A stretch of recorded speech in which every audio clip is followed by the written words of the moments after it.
રાજકોટના પડધરીમાં વીજ કંપની સામે ખેડૂતોનો આક્રોશ. ટ્રેક્ટર રેલી યોજી ખેડૂતો પડધરી મામલતદાર કચેરીએ પહોંચ્યા.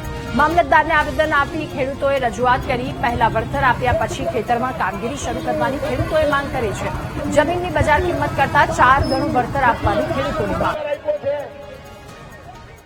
પડધરી તાલુકામાં અલગ અલગ ગામમાં 44 ગામમાં જે વીજ લાઈન અને મોટા મોટા જે થાંભલાઓ પ્રસાર થવાના છે ત્યારે એના વિરુદ્ધમાં જ્યારે ખેડૂત હિત રક્ષક સમિતિ દ્વારા ખેડૂતોનો જે જન આક્રોશ છે એ આક્રોશ સરકાર સુધી પહોંચે એના એક અવાજ રૂપે અહીંયા ખેડૂતો એકત્ર થઈ હજારોની સંખ્યામાં પડધરીના વેપારીઓ હોય 18 આલમ તમામ જ્ઞાતિ જાતિના માણસો એકત્ર થઈ અને સરકાર સુધી અવાજ પહોંચાડવાનો જે પ્રયત્નો કર્યો છે. અમારી માંગણી છે 4 ગણી વળતર ચૂકવવામાં આવે અને ખેડૂતોનું મહામૂલ્ય કિંમત જે ખેડૂતોની જમીનનું છે એ જમીનનું વળતર આપવામાં આવે. આજે પડધરી તાલુકાના ખેડૂતો સ્વયંભૂ હજારો ખેડૂતો અને ટ્રેક્ટરો અને અન્ય વાહનો લઈને મામલતદાર કચેરીએ આવ્યા. એ આવેદનપત્ર નહીં પણ એક અલ્ટિમેટમ છે.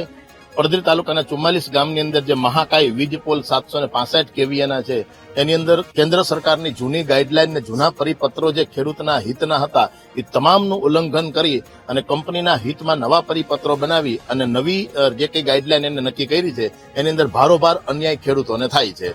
જૂની ગાઈડલાઈનો હતી જ આજુબાજુના બીજા રાજ્યોમાં એના એ મુજબ વળતરો આપવામાં જ આવે છે. તો અહીંયા કંપનીની દલાલી કરવા માટેનો સરકારે ઠેકો લીધો હોય એવું અમને દેખાય છે. કારણ કે કંપની ઉપર ખરેખર પ્રજાના જાનમાલનું રક્ષણ કરવા માટે કંપની ઉપર કંટ્રોલ કરવાનો હોય એની જગ્યાએ કંપની છે સરકાર ઉપર કંટ્રોલ કરે છે. કે પડધરી તાલુકામાં જે વીજ લાઈન નીકળવાની છે તેના વિરોધમાં પડધરી તાલુકો સ્વયંભૂ અને તમામ વેપારીઓ તમામ તંત્ર જે આજે અમને સહકાર આપ્યો છે તેમજ જે માંગણી હતી કે જે ખેડૂતોની જમીન છે એમાં અધિકારી બળજબરીપૂર્વક ઘૂસે છે. ખેડૂતોને ખ્યાલ પણ નથી હોતો, નોટિસ પણ નથી આપતા, અમુકને સીધા ઘૂસી જાય છે અને એમ કહે છે કે તમારું અહીંયા કાંઈ નથી એવું.